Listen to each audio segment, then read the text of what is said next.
उसने चारों तरफ एक बार फिर देखने की कोशिश की, लेकिन तभी उसने देखा कि अचानक से अरमान धीरे से आस्था के सामने घुटनों के बल बैठ गया और उसे मनाने की कोशिश करने लगा। अरमान को देखकर कोई नहीं कह सकता था कि वो जो आज अपनी बीवी के सामने झुका हुआ है, असल में वो कितना खतरनाक इंसान है। आस्था को अरमान पर बहुत ज्यादा प्यार आ रहा था, लेकिन उसे एक बार फिर बड़ी ही स्ट्रांग फीलिंग आने लगी कि मानो कोई उसे बेतहाशा घूर रहा है। लेकिन अरमान अचानक उसके सामने घुटनों के बल बैठ गया और उसे हल्के से अपनी बाहों में भर लिया। उसने आस्था की कमर थामकर उसे अपने करीब खींच लिया और सिर उसके सीने से लगा लिया। आस्था अब सब भूल गई, कौन उसे देख रहा है कौन नहीं, और आस्था का दिल जोर जोर से धड़कने लगा। उसे अरमान से इस तरह के व्यवहार की बिल्कुल उम्मीद नहीं थी। पहली बार अरमान ने उसे इस अंदाज में यूं थाम लिया था। आस्था ने हल्का सा झुककर अरमान के बालों में हाथ फेरा और धीमी आवाज में बोली, अरमान जी, आपको इतने इमोशनल होने की जरूरत नहीं है, हमने आपको माफ कर दिया, प्लीज उठ जाइए ना, अच्छा नहीं लग रहा है आपको इस तरह नीचे बैठे देखना। लेकिन अरमान तो जैसे पूरी तरह से आस्था में खो चुका था।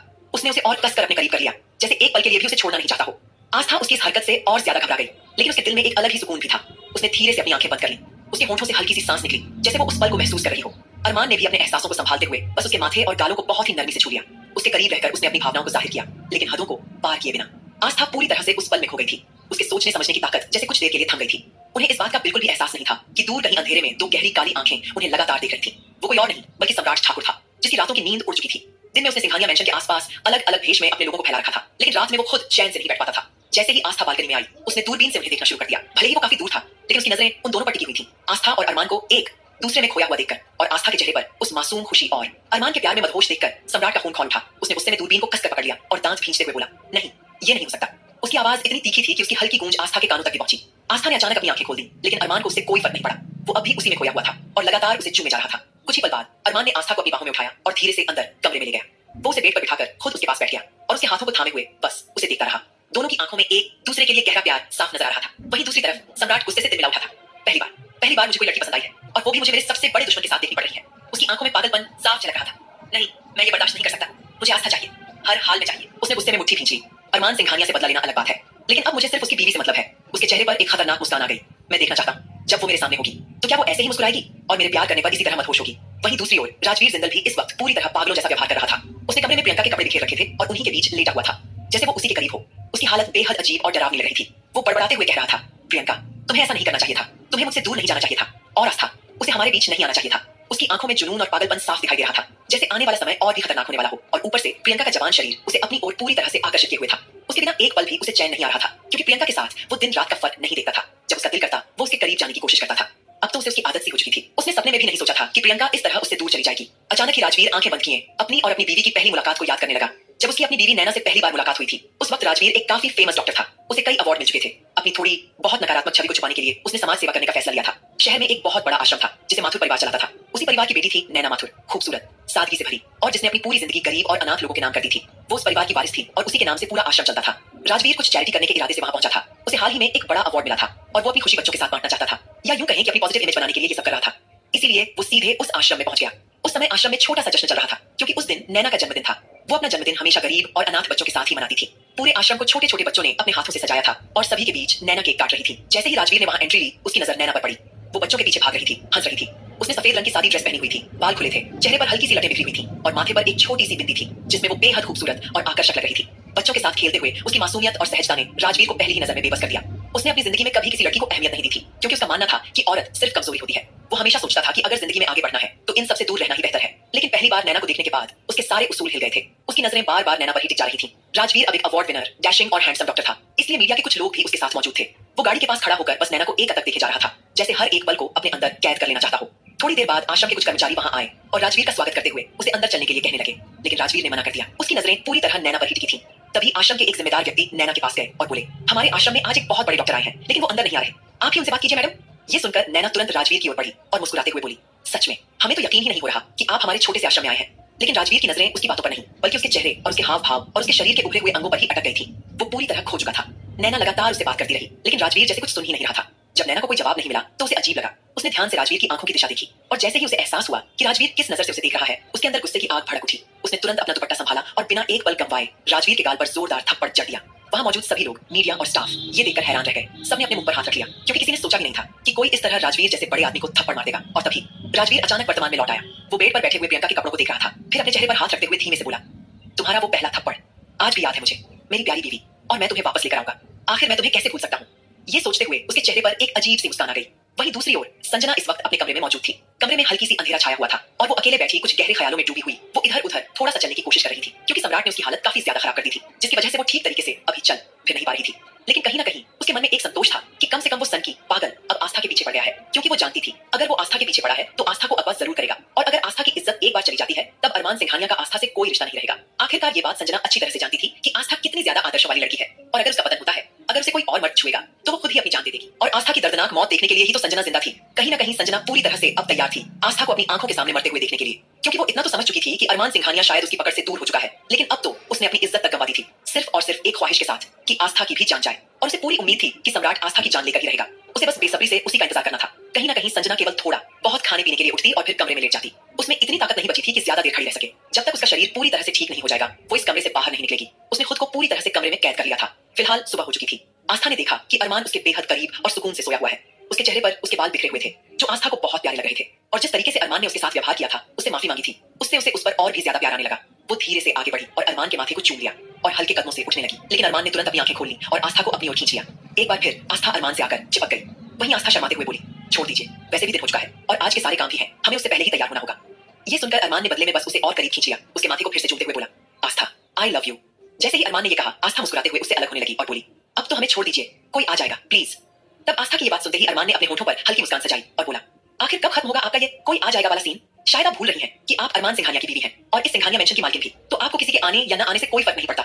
ये सुनते ही आस्था ने शर्माते हुए अपना चेहरा अरमान के सीने में छुपा लिया और धीमी आवाज में बोली, हमें शर्म आ रही है बिना कपड़ों के आपके सामने, प्लीज हमें जाने दीजिए।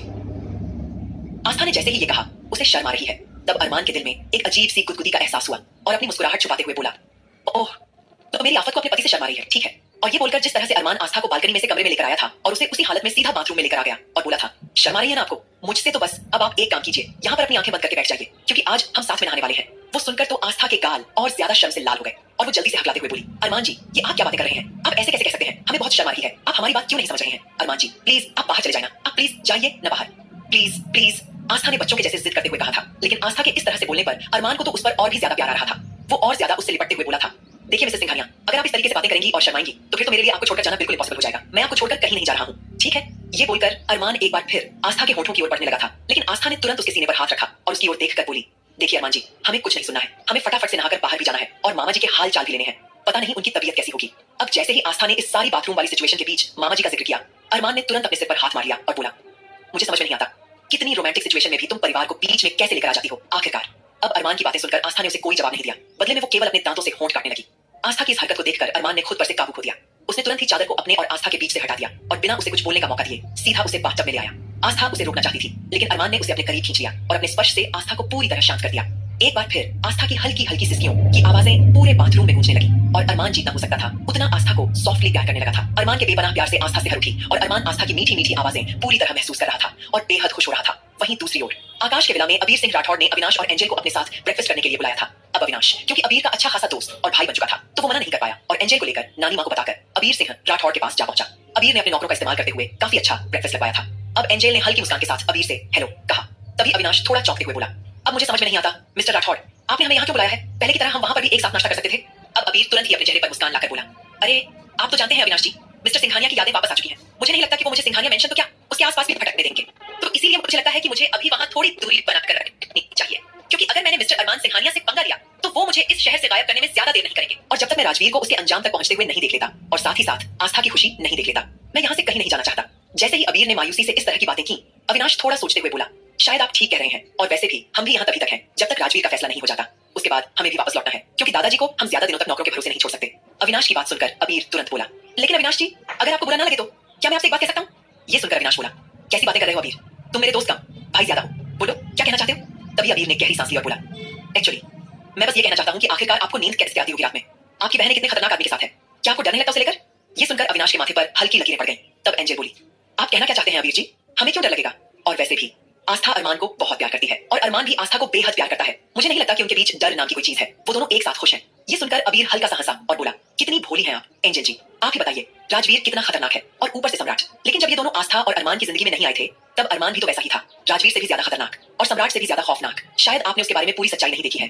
केवल 6-7 साल की उम्र में उसने गुस्से में आकर एक छोटे बच्चे की जान ले ली थी, और आप जानते हैं वो बच्चा कौन था? वंशिका का भाई। ये सुनकर एंजल और अविनाश एक दूसरे को देखने लगे। फिर एंजल बोली, हमें उसके बारे में पता चला था, लेकिन अब अरमान वंशिका को अपनी छोटी बहन मानता है और उस वक्त उसकी मानसिक स्थिति भी ठीक नहीं थी। लेकिन अब तो ऐसा कुछ नहीं है, सब कुछ ठीक है। मुझे नहीं लगता कि अब किसी तरह की कोई प्रॉब्लम है। ये सुनकर अबीर ने तुरंत ही अविनाश और एंजेल को देखते हुए कहा था, अगर ऐसी बात है तो मुझे लगता है कि ऐसा ही होना चाहिए और इससे अच्छी बात मेरे लिए कुछ हो ही नहीं सकती। लेकिन फिर भी देखिए, आस्था की सेफ्टी को लेकर मैं हमेशा सजग रहता हूँ, क्योंकि मैं जानता हूँ कि आस्था की खुशी के लिए मैं कुछ भी कर सकता हूँ। तो क्यों ना एक काम किया जाए, ये जानने के लिए कि अरमान पूरी तरह से बदल चुका है या नहीं, एक छोटा सा टास्क किया जाए। क्योंकि जिस तरीके से उसने प्रियंका को डांटा, सबके सामने आस्था को लेकर चला गया, और ऊपर से जिस तरह से उसने मनोज जी को सबके सामने भला बुरा कहा, ये सारी बातें मुझे थोड़ी सी अजीब लगी। तो बस देखिए, जिस तरह से आप लोग आस्था की खुशी चाहते हैं, मैं भी सिर्फ उसी की खुशी चाहता हूँ, वरना मेरा किसी चीज से कोई लेना देना नहीं है। आई होप आप लोग मेरी बात समझ रहे होंगे और मुझे गलत नहीं समझेंगे। अबीर ने पूरी तरह सफाई देते हुए कहा। अब एक पल के लिए कहीं ना कहीं अविनाश और एंजेल दोनों ही अबीर की बातों को लेकर हैरानी में पड़ गए थे और सोच में डूब गए थे। वहीं अबीर मन ही मन बोला, अगर अरमान सिंघानिया एक बार फिर से पागल हो गया या अपने जुनून में अंधा बन गया, तो मैं उसे आस्था की जिंदगी में किसी भी कीमत पर नहीं रहने दूंगा, चाहे उसके लिए मुझे कुछ भी क्यों न करना पड़े। क्योंकि अब मैं आस्था की आंखों में किसी भी तरह की तकलीफ नहीं देख सकता। इस वक्त अबीर पूरी तरह से आस्था के लिए कुछ भी करने को तैयार था, क्योंकि वो आस्था की जिंदगी में अरमान जैसे खतरनाक इंसान को नहीं देखना चाहता था, जो कब क्या कर दे किसी को कुछ पता नहीं था। वहीं दूसरी ओर मनोज जी नींद से जाग चुके थे। नानी माँ मनोज जी के पास बैठी हुई थी। उन्होंने उसके हाथ पर हाथ रखते हुए कहा, बेटा देखो, मेरी बात ध्यान से सुनो। इस वक्त अगर तुम इस तरह का उल्टा सीधा बर्ताव करोगे तो उसका असर तुम्हारी बेटियों पर पड़ेगा। तुम तो जानते ही हो ना प्रियंका की मानसिक हालत इस वक्त कैसी है। सच में तुम्हें उसे संभालना चाहिए। तुम्हें इस तरीके से उससे बातें नहीं करनी चाहिए। तुम सुन रहे हो ना मेरी बात? ये सुनकर मनोज जी ने अपनी माँ यानी शारदा जी को कोई जवाब नहीं दिया। वो केवल मुंह लटकाए वहीं बैठे रहे। तभी प्रियंका भी सोकर उठने के बाद सीधा मनोज जी के पास आ गई। वो आकर सीधा अपने पिता के गले लग गई और बोली, मुझे माफ कर दीजिए पापा, ये सब कुछ मेरी वजह से हो रहा है। काश उस राजवीर जिंदल ने मेरी जान ही ले ली होती, मुझे इस तरह से जिंदा न छोड़ा होता, तो आप लोगों को इस तरह की जिंदगी नहीं देखनी पड़ती। काश उसने मुझे भी मार दिया होता तो कितना अच्छा रहता। अपनी बेटी के मुंह से ऐसी बातें सुनकर मनोज जी तड़प कर रह गए। उन्होंने उसके सिर पर हाथ रखते हुए कहा, नहीं मेरे बच्चे, नहीं, तुम्हें इस तरह की बातें करने की कोई जरूरत नहीं है। तुम हमारी इकलौती बेटी हो और हम तुम्हारे साथ हैं। मुझे माफ कर देना बेटी कि मैंने तुमसे ऐसा बर्ताव किया, लेकिन अपनी बेटी का चेहरा किसी और के चेहरे से मिलते देखना और उसे प्यार करना, इन सब में बहुत फर्क होता है। मुझे पूरी उम्मीद है मेरा बच्चा मेरी बात को समझेगा और मुझे गलत नहीं समझेगा। मनोज जी की बातें सुनकर प्रियंका रो रही थी। वहीं सीमा जी की आंखों में भी आंसू आ गए। वो आगे बढ़कर अपने पति को गले से लगा ली, लेकिन उसी वक्त मनोज जी गहरी सोच में डूब गए। वो मन ही मन बोले, बेटा तुम्हारे चेहरे के पीछे कितनी खौफनाक सच्चाई छिपी है, उसके बारे में तुम्हें कुछ भी अंदाजा नहीं है। बस मैं दुआ करता हूँ कि जिस दिन तुम्हें सारा सच पता चलेगा, उस दिन शायद सबको मेरी बातों का मतलब समझ में आएगा। ये सोचते हुए मनोज जी कहीं ना कहीं अपने ही ख्यालों में खो गए। वहीं दूसरी ओर रश्मि आज काफी देर तक सोती रही थी। हालांकि आकाश उसे जगाने की कोशिश करके जिम से भी वापस आ गया था, लेकिन वो अभी तक सोई हुई थी। ये देखकर आकाश को थोड़ा अजीब लगा। उसने जाकर रश्मि का माथा चेक किया, उसे बुखार भी नहीं था। आकाश ने उसे आवाज दी, रश्मि क्या हो गया? इतनी देर तक तुम कभी भी नहीं सोती हो, तो आज क्यों सो रही हो? लेकिन रश्मि ने कोई जवाब नहीं दिया। अब तो आकाश हैरान हो गया। उसने तुरंत वंशिका और ध्रुव को फोन किया और उन्हें तुरंत वहां आने के लिए कहा। कुछ ही देर में वंशिका और ध्रुव दोनों रश्मि के कमरे में पहुंच गए। आकाश ने वंशिका को इशारे से बताया कि रश्मि उसकी किसी भी बात का जवाब नहीं दे रही है। ये सुनकर वंशिका और ध्रुव दोनों ही हैरान रह गए। ध्रुव ने तुरंत रश्मि को अच्छे से चेक किया और फिर बोला, आप लोगों को परेशान होने की कोई जरूरत नहीं है, वो सिर्फ बहुत ज्यादा थकी हुई है और उसे अभी आराम की सख्त जरूरत है। ये सुनकर आकाश ने राहत की सांस ली और प्यार से उसके सिर पर हाथ फेरते हुए बोला, लेकिन इतनी देर तक तो रश्मि कभी भी नहीं सोती है। आकाश की आंखों में कहीं ना कहीं एक अलग तरह की फिक्र साफ दिखाई दे रही थी, जिसे देखकर ध्रुव और वंशिका को काफी अच्छा लगा था। आखिर क्या कारण है रश्मि कैसे कमजोरी के पीछे? आगे की स्टोरी के लिए बने रहिए दोस्तों और सुनते रहिए पॉकेट एफएम। फिलहाल वंशिका बोली थी, आकाश भैया परेशान मत होइए, और वैसे भी अभी रश्मि दीदी का पूरा वक्त चल रहा है और पता नहीं वो कब खुशखबरी भी दे दें। बस अब से आपको हर समय उनके आसपास ही रहना होगा, उनका बहुत ख्याल रखना होगा। मैं तब तक जाकर कुछ हेल्दी ब्रेकफास्ट बनाकर लेकर आती हूँ जो उन्हें एनर्जी देगा। और हाँ, सबसे पहले तो आप तब तक उन्हें नारियल पानी पिला दीजिए, मैं अभी भिजवाती हूँ, फिर कुछ हेल्दी बनाकर लेकर आती हूँ। ये बोलकर वंशिका हल्की मुस्कुराहट के साथ वहां से नीचे आ गई थी। भैया किसी भी चीज की जरूरत हो तो आप आवाज लगा दीजिएगा, मैं तुरंत आ जाऊंगी। ये सुनकर ध्रुव भी हल्का सा मुस्कुराते हुए वहां से बाहर आ गया था। वहीं आकाश ने एक नजर रश्मि को देखा और तुरंत उसका हाथ थामकर उसके पास बैठ गया। रश्मि को काफी ज्यादा कमजोरी महसूस हो रही थी। हल्के हल्के उसने अपनी आंखें खोली और आकाश को देखने लगी। तभी आकाश ने चिंतित होकर पूछा, तुम ठीक तो हो ना? कोई परेशानी तो नहीं है? तब रश्मि हल्का सा मुस्कुराई और बोली, मुझे कुछ नहीं हुआ है, मैं बिल्कुल ठीक हूँ, बिल्कुल ठीक हूँ, आप क्यों परेशान होते हो? ये बोलकर रश्मि ने जबरदस्ती अपने होठों पर एक मुस्कान सजा ली। वहीं दूसरी ओर एक दूसरे के साथ वक्त बिताने के बाद अरमान तैयार होकर अंश को लेकर नीचे आ गया था। नानी माँ इस वक्त कुछ परेशान सी हॉल में बैठी हुई थी, क्योंकि थोड़ी देर पहले ही मनोज जी ने प्रियंका को गले लगाया था, लेकिन उनके चेहरे के एक्सप्रेशन कुछ अलग ही कहानी बयां कर रहे थे। वो कुछ कहना तो चाहते थे, लेकिन उनकी जुबान उनका साथ नहीं दे रही थी। नानी माँ उसी बात को लेकर परेशान थी और बार बार नजरें आस्था की तरफ जा रही थी। आस्था ने आते ही पूछा, मामा मामी और प्रियंका दीदी कहाँ हैं? मैं अभी जाकर उनसे मिलकर आती हूँ। तभी नानी माँ ने उसका हाथ पकड़कर रोक लिया और बोली, नहीं बेटा, हम अभी उनके पास से ही आए हैं, इस वक्त हम तीनों को थोड़ी देर के लिए अकेला रहने दो। और मनोज अब बिल्कुल ठीक है, वो कोई उल्टी सीधी बातें भी नहीं कर रहा है। तुम परेशान मत हो, अभी तुम आई हो, थोड़ी देर बैठो और रिलैक्स करो। जैसे ही नानी माँ ने ये कहा, आस्था हल्का सा मुस्कुरा दी और फिर चारों तरफ नजर दौड़ाकर देखने लगी। फिर बोली, रश्मि दीदी क्यों नहीं आई? क्योंकि रश्मि दीदी तो सुबह सुबह ही सबके साथ नीचे आ जाती है। तभी वंशिका जो रश्मि के लिए हेल्दी नाश्ता लेकर ऊपर जा रही थी, तुरंत वहां आई और बोली, वो रश्मि दीदी आज थोड़ा ज्यादा वीकनेस महसूस कर रही हैं, इसलिए मैं उनके लिए नाश्ता कमरे में ही लेकर जा रही हूँ। राधिका दीदी भी अभी उनके साथ ही है। ये सुनकर आस्था थोड़ा सा चौंक गई और सोचने लगी, इस टाइम पर इतनी कमजोरी आना ठीक नहीं है। तभी नानी माँ भी चौंकते हुए बोली, ये क्या कहा बेटा तुमने? रश्मि बेटी को कमजोरी महसूस हो रही है? लेकिन क्यों? मैंने तो खुद अपने हाथों से उसके लिए देसी लड्डू बनाकर खिलाए हैं, जो प्रेगनेंसी के वक्त ताकत देते हैं, तो ऐसे में कमजोरी का सवाल ही नहीं उठता। तुम ठहरो, मैं चलती हूँ रश्मि के पास। तभी वंशिका बोली, नानी माँ घबराने वाली कोई बात नहीं है, मैं अभी चेकअप कर आई हूँ, रश्मि दीदी बिल्कुल ठीक है, बस थोड़ा वीकनेस है, आप तो जानती हैं ऐसा हो जाता है। लेकिन नानी माँ कुछ सोचते हुए बोली, नहीं बेटा ऐसा नहीं होना चाहिए, तुम ठहरो, मैं चलती हूँ। आस्था एक काम कर, तू भी मेरे साथ चल और अंश को रौनक को दे दे। तभी आहान उबासी लेते हुए वहां आया। और नानी माँ के गले से लिपट गया। क्या हुआ नानी माँ? आप अंश को रौनक को देने की बात कर रही हैं? वो तो घोड़े बेचकर सो रही है और पता नहीं हमारी प्रिंसेस को क्या हो जाता है। दिन भर खेलती रहती है और जैसे ही हम रात को सोने जाते हैं वो उठकर रोना शुरू कर देती है। नानी माँ, कितनी मुश्किल से हमने उसे सुलाया है, आप सोच भी नहीं सकती। और अभी रौनक उसे लेकर ही सोई हुई है। ये सुनकर नानी माँ मुस्कुराते हुए बोली, बेटा छोटे बच्चे हैं और बच्चे ऐसे ही करते हैं, तुम फिक्र मत करो, बस कुछ दिन की बात है, फिर उसका सोने जागने का टाइम टेबल ठीक हो जाएगा। फिर बोली, फिलहाल तुम एक काम करो, हम अभी आते हैं, तब तक तुम अंश बेटा को संभालो। अब नानी माँ और आस्था को जल्दी जल्दी जाते हुए देखकर आहान ने पूछा, आखिरकार अरमान भाई, ये लोग कहाँ जा रहे हैं? वहीं अरमान बोला, हो सकता है नानी माँ को कुछ याद आ गया हो, शायद इसीलिए वो रश्मि के कमरे में जा रही हैं। तभी सुमित और ध्रुव भी आकर हॉल में बैठ गए थे और लगभग सारी लड़कियां रौनक को छोड़कर अब रश्मि के कमरे में इकट्ठा होने लगी थी, क्योंकि नानी माँ आस्था को हड़बड़ी में रश्मि के कमरे में जाते हुए देखकर सभी को अजीब लगा था। और वैसे भी वंशिका तो रश्मि के लिए खाना लेकर जा रही थी, उसके पीछे पीछे राधिका भी आस्था और नानी माँ के साथ साथ जाने लगी थी। तब तक आकाश सबके साथ नीचे आकर हॉल में बैठ गया था। वहीं आहान आकाश को देखकर बोला था, आकाश भाई आप यहाँ आकर बैठे हैं, रश्मि भाभी तो ठीक है ना? क्योंकि नानी माँ काफी अजीब सा बिहेव कर रही थी और थोड़ा जल्दी जल्दी कमरे में गई है। और आप तो जानते हैं नानी माँ बहुत धीरे धीरे ही ऊपर चढ़ती हैं, उनके घुटनों में दर्द रहता है, लेकिन आज तो वो बहुत तेजी से आपके कमरे में गई है। सब ठीक तो है ना? कोई परेशानी वाली बात तो नहीं है? आहान की फिक्र देखकर आकाश ने जल्दी से जवाब दिया था, अरे नहीं नहीं, वो रश्मि दीदी अभी सो रही है, थोड़ी वीकनेस है उनको, शायद वही देखने के लिए नानी माँ गई होंगी। वहीं आकाश हल्का सा मायूस होकर बोला था, पता नहीं यार क्या हुआ है, वैसे तो सब ठीक है लेकिन वो बड़ी अजीब लग रही है, उनका चेहरा भी पीला लग रहा था, समझ नहीं आ रहा कि क्या हो रहा है। हो सकता है कि प्रेगनेंसी का ही कोई इफेक्ट हो। जैसे ही आकाश ने अपनी चिंता जाहिर की, सुमित ने तुरंत उसके कंधे पर हाथ रख दिया था और बोला था, तू फिक्र मत कर, सब ठीक होगा, वैसे भी नानी माँ है, वो संभाल लेंगी। वहीं उसी वक्त चेहरे पर मुस्कुराहट सजाए अंश आहान की गोद में होने के बावजूद अरमान की गोद में आने की जिद कर रहा था। आहान अंश को देखकर बोला था, चैंप प्लीज थोड़ी देर मुझसे बातें कर ले, मेरे पास सोना भी छोड़ दिया है तुमने। आहान बच्चों की तरह अंश से बातें कर रहा था, ऐसा लग रहा था मानो अंश उसकी हर बात का जवाब देगा। यही सोचकर सब हल्का सा मुस्कुरा दिए और अरमान फिर से अपने लैपटॉप पर अपने काम में बिजी हो गया था। लेकिन सभी के चेहरे पर एक अलग ही सुकून था।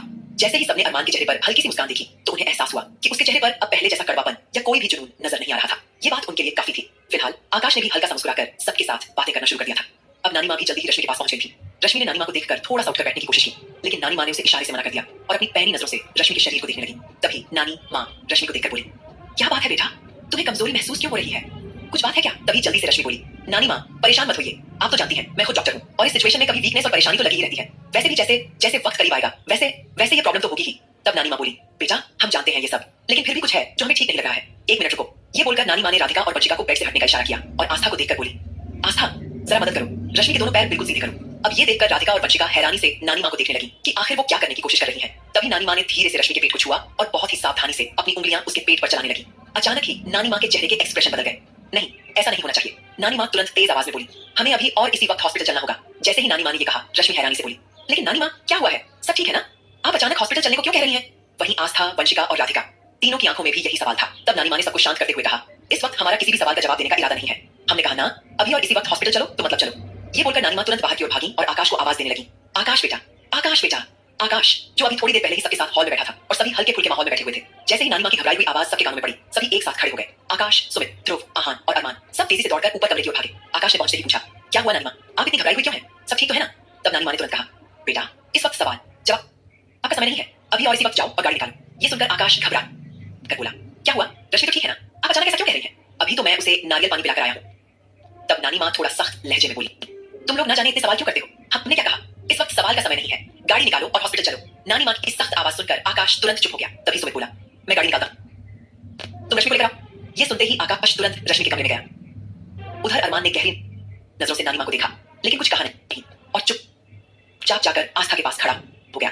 तभी आकाश ने आगे बढ़कर रश्मि को अपनी गोद में उठा लिया और जल्दी से नीचे लेकर आ गया। अब वही अभिमान और दादाजी तुरंत जाकर खड़े हो गए थे और नानी माँ की ओर देखकर बोला,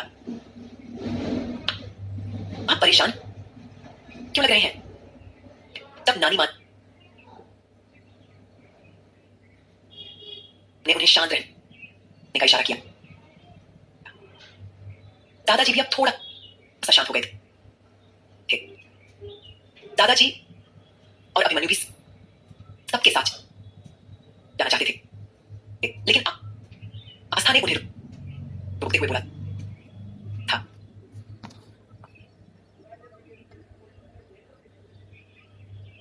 नहीं नहीं दादाजी, अगर सबके सब एक साथ इस तरह से हॉस्पिटल जाएंगे